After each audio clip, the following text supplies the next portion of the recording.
Man, party animal, political animal, conspiratorial animal.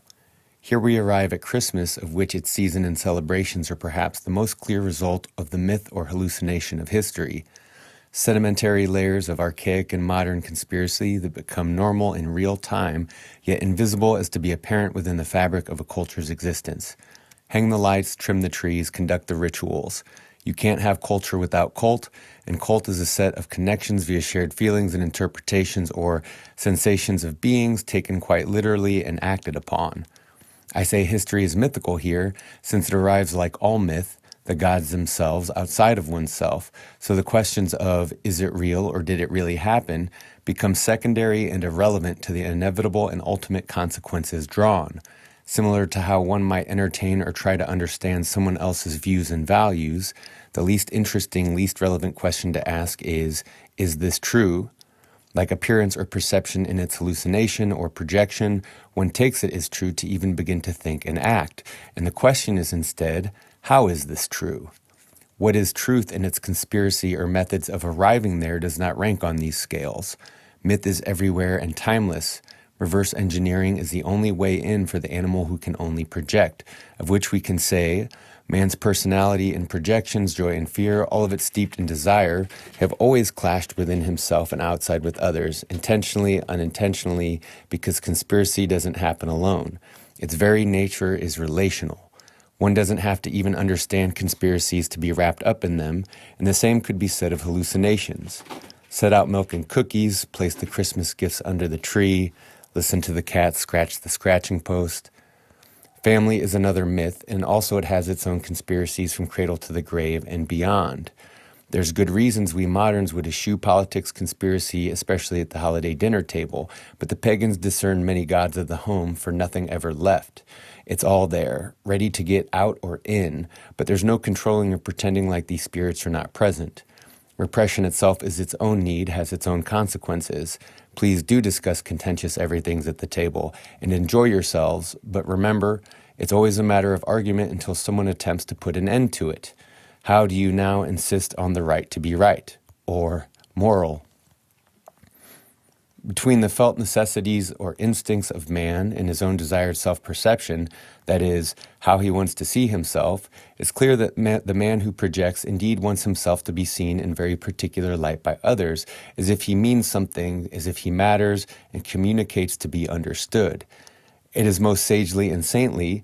Man wants to be seen as a reflecting surface, like a many-faceted jewel out from which his light might shine clarity on all things. Not everyday or average aspiration, really. The work of genius which I'd never ask or expect anyone and everyone to understand, despite the conspiracies that are all leveled towards organizations of education, religion, and their priesthoods or corporations farming the lowest common denominators. But this obsession with being at the center of things was called by Zarathustra immaculate perception, to be as if a perfect mirror. Nietzsche is again describing himself here, and as for the namesake of the holiday at hand, not Santa but Jesus, he suffered from this. To quote Zarathustra in his time, this love affair with the moon will soon come to its end. But why? Because there are no facts, only interpretations. This doesn't mean one way, one truth, a final answer to end all problems, or the deus ex machina, and instead opens up abysses of perception to infinite interpretations, to begin all problems anew. Good luck to anyone so greedy as to speak here with finality, but this love affair with the moon has always draped its lust in holiness. The Savior, for instance, wanted to be right, at the cost of truth eternal to come, even if by modern standards Jesus' philosophical and political work doesn't stand up to rigor at all. And no, this doesn't concern an examination of a decaying church and even the world it polices, imprisons, and devours, nor is this some comparison of scientific versus religious thinking. Rather, there could be believers in churches for thousands more years to come, and they will still be hanging wreaths, wearing dresses and hats, and conducting whatever ceremony comes next. Whether inside or outside the cult, it's clear one's self-perception is rooted, stuck, in limb and league with others. One at least tries to see oneself in the best light, the correct light, the right light, hoping others do the same. As the saying goes, quote, memory says, I did that. Pride replies, I couldn't have done that, end quote. Pride wins. Turns out I'm still pretty cool. Between these feats of memory, pride, and happy forgetfulness, Nietzsche christens a higher history out of the voids of seeing and the abyss of Christian nihilism, which is inseparable from its techno-feudal industrial powerhouse government productions and the totalitarian principle behind their idealism and its monotheistic consequences. Being at war with everyone and thing, being at war with the future, a gentle euthanasia, retiring into juvenile attitudes, youthful cynicism and decadence, or a pointless, aimless, meaningless existence, ushered in by the bloodiest century in history, a brave new world indeed christened by the will to power. Man tires of war, man tires of man tires of himself. The tragedy isn't the consequences, it's a world of slavery pretending, hoping, idealizing anything but what is, selling hope like dope, and for what? What connects the low to the high here? What is the cost in the wager? Winner takes all, the devaluing of value in a system of nihilistic moralism, massive corporate cults protected by military and joined to run a bland culture of advertising and markets on a machinic logic which includes treating people like idiots and machines used up in service to bitter ends as a mere means to an end, generally accounting, watching the numbers skyrocket until they explode. Yes, war is a means of averting suicide, and war also becomes an all-encompassing psychological compensation. The bow is loosened. Morality is frozen on the battlefield. There is no being human or humane in an inhumane and humanless society. That doesn't mean anything was lost or taken away. Rather, it's closer to mass delusion, denial, sickness, what happens when frozen or in stasis. If not death, immensely reduced metabolism and an inability for an organism to digest.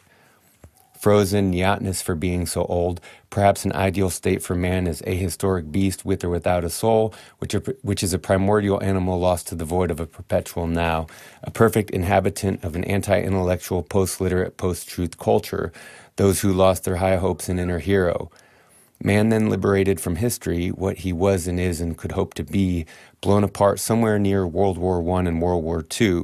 But I don't think this destruction of old Europe and history itself is the real catastrophe that Nietzsche saw as impending and inseparable from his name. Rather, that would instead be the complete domination and taming of the animal man, his world a zoo filled with museums and other sepulchres honoring the vanquished where life is ensured to happen no longer. The world is finally safe, frozen, dissected, transparent.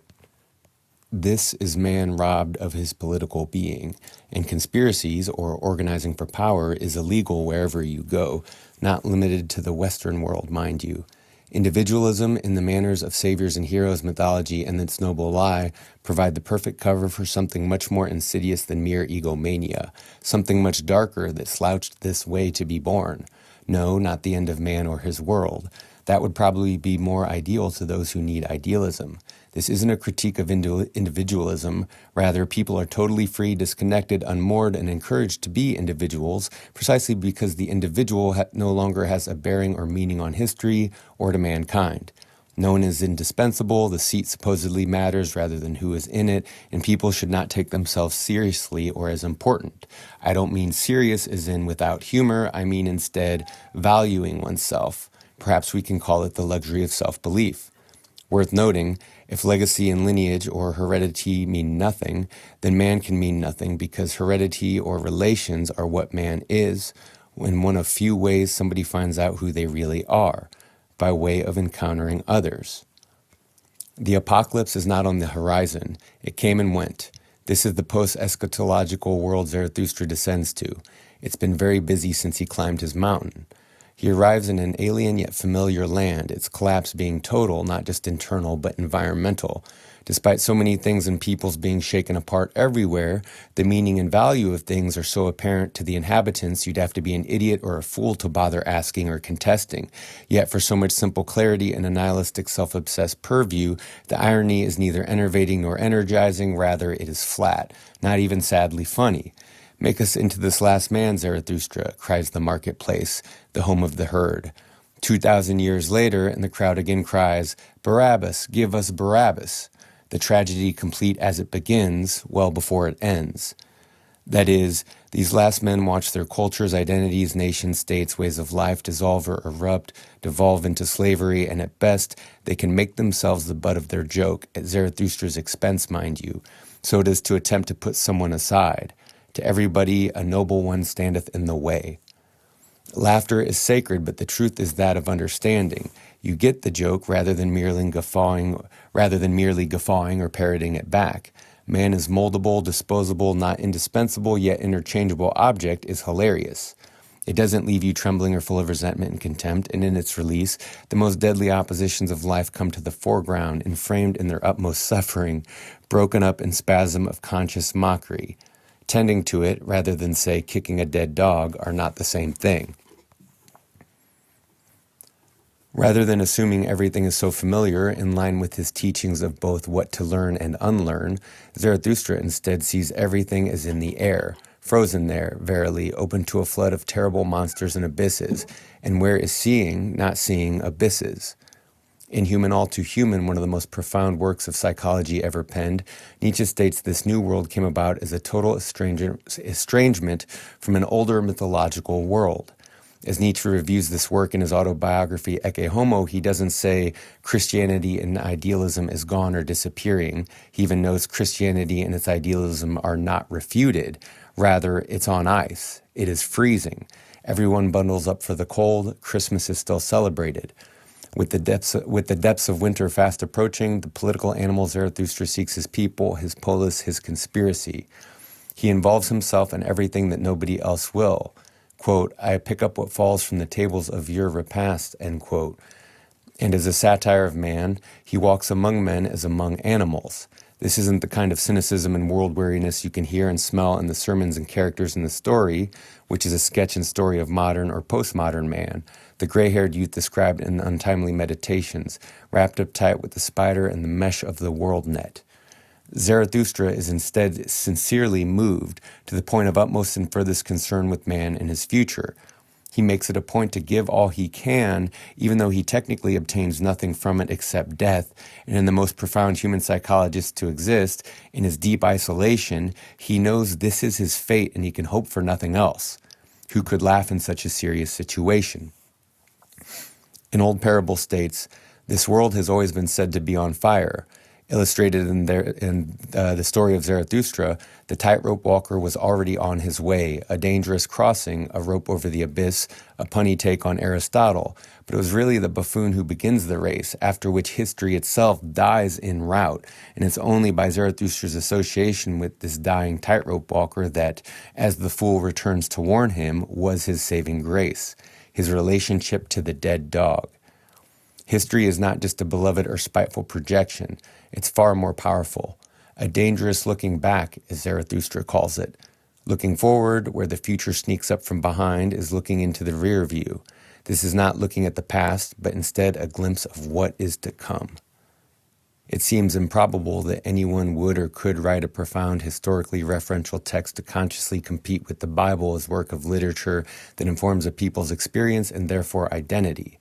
Perhaps even more ambitious, is to compete with Christ as teacher, hero, elevation, and resurrection of the right order, who comes next in proper lines of succession, but this is where the war of superior values is always waged, a noble one in the way. Quote, to speak truth and be skillful with bow and arrow, so seemed it alike pleasing and hard to the people from which cometh my name, the name which is alike pleasing and hard to me. Rest in peace history, literacy, and man. Everything dissolves, everything is permitted. Everyone can and does learn from Zarathustra, just as Zarathustra learns from the people, including the God-man or the man-God. In the span of the New Testament, there's only something like 6,000 or 7,000 words, and only a portion of those belong to Jesus. As with older new texts alike, it suffers being open to interpretation by anybody, but that's secondary to a scant story with appeals to justice with good psychological reasons or compensations, and just plain wrong projections and assumptions, yet offers little to the living, while seemingly penned as a screed to the hopeless and damned, finally turned into desperate politicking with the likes of Paul, the hope of the condemned and those smitten stupid by the roadside, on their way to kill someone else, no less. The story's real timelessness isn't its originality or parables or even its tragedy turned comedy, but that it's mythological by nature, not that it spells the truth, of which we can say is informed by the Greeks, especially where Christ appropriates plot lines from Dionysus' story. In contrast to the baffling philosophy and moral stick-shaking of the New Testament, Zarathustra offers spirited discourses, conscious scrutiny of the self, curses, encouragement, belief in heroism, and laughter in the course of many passages, pages, and events depicted therein. Seemingly vague, purple, poetic, but all too clear, meant to be read as literal facets of our world, allegory melting into literary masterpiece and symbology in many cases. Washed-up scholars, resentful tarantulas, the cold idol of the state, the increasingly powerless old-fashioned priests or intellectual classes, the displacement of royalty and the destruction of social orders and communities who can no longer carry on as they once did, or take themselves or their existence seriously as actors in a cosmic plot. Belief and faith have nothing to do with it any longer. Gone is hope, fled is heroism. Zarathustra speaks to all the actors here, and even the spectators who behave as actors, the myriad stratum of classes of people in this flux. Men, women, soldiers, scholars, priests, artists, youths, his own disciples, kings, and other assorted madmen. He rules nobody out insofar as he takes the world and those in it as they reveal themselves. He sees the terrible necessity for those hanging on the edge of the abyss at the center of the circle, and within there is a heartfelt commiseration with others, especially when it comes to loss and dealing in Zarathustra's latest and hottest of virtues, uprightedness. Quote, as deeply as man looks into life, he looks into suffering. Not pity like Christ, but understanding, even friendship. Slaves can't be friends and tyrants can't have friends, of which we can say many philosophers and wise men have been antisocial hybrids of the two, making them largely professors or perhaps wailing prophets, or as the story goes in Zarathustra, the saint in the wilderness who says he does not love man. Quote, I bring a sword, end quote, spoke the Savior, but it's Christmas, Jesus. Don't you have anything nice to say? Not really, though he is lovable for being a great despiser. But if the Old Testament's God's real and foremost name was wrath, then the New Testament's God's name wasn't only pity, but just as fatal. It is a God of rejection, denial, refusal, resentment, naysaying and slandering the earth, to wit, sour grapes, blood as wine that sickens those who imbibe. Contagious, similar to laughter, the imitation of a happy man. Our culture's wider cynicism here, relating to both religion and also happiness and laughter, makes perfect sense because someone who smiles or laughs, especially without good reason, is seen as a fool.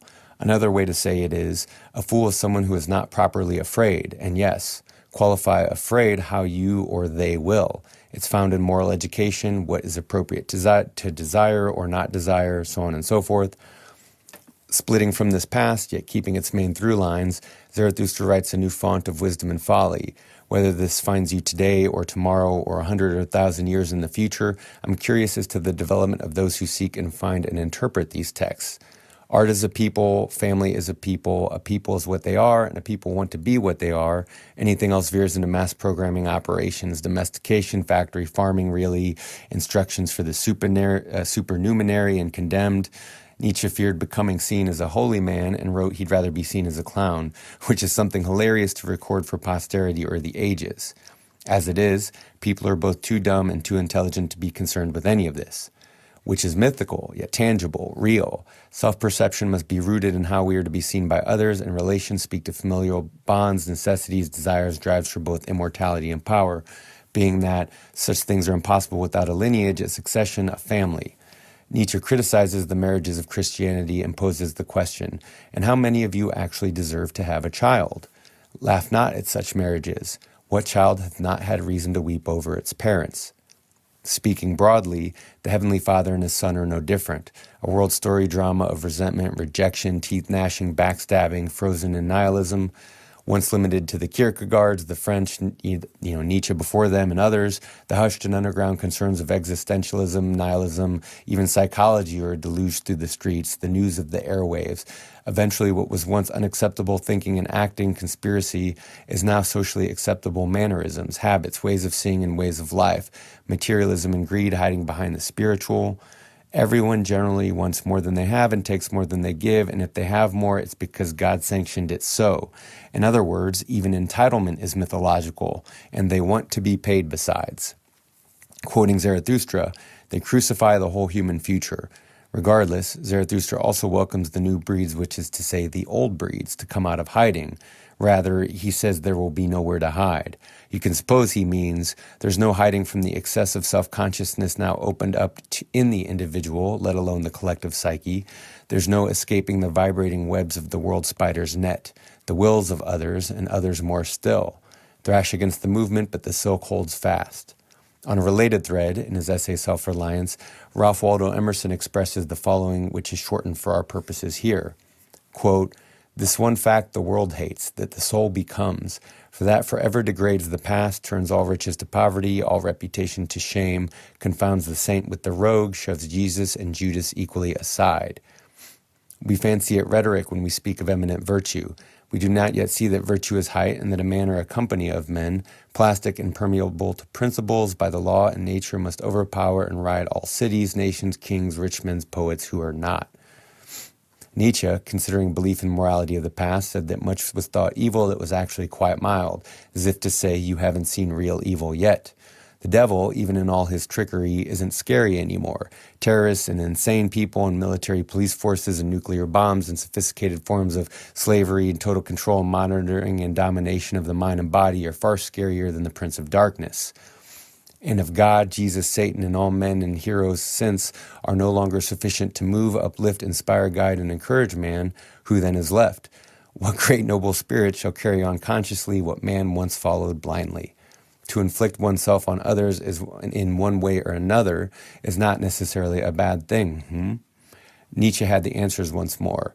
I am describing myself, and also, I love it when another thinker overpowers me. Related then that weakness, paranoia, and insecurity are contagious and dangerous, which is precisely what has been the biggest boon to those civilization and state-shaping forces, those domesticating forces known as orders of religion, education, capital, hierarchy, the social group, now advertising and public relations, and still hierarchy, status and rent-seeking behaviors and rituals engaged and dispersed among many circles and orders of relations or groups of local intelligences, and of those you can't call them cultures or civilizations, but simply groupings, comes now a new constellation, the birth of the super dragon, and people still think they know good and evil and ere to retire to rest besides? That's a question mark right there. Many more still idealize and rail and rant against the way the world is, the way people are, and who here is courageous enough to accept their fate with a smile?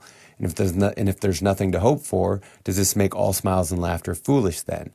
Bravery is worth more than suffering, and if hope is only for the hopeless or desperate or unhappy anyway, who can shut up and say earnestly, hey, this is nice. Nice Christmas tree, nice cats, nice supper, nice conspiracy. There's no saving anyone, and if so, they'd have to figure it out for themselves to even begin with, simply because they have to. Zarathustra mocks and rejoices here. Quote, "This crown of the laughter, this rose garland crown, I myself have put on this crown.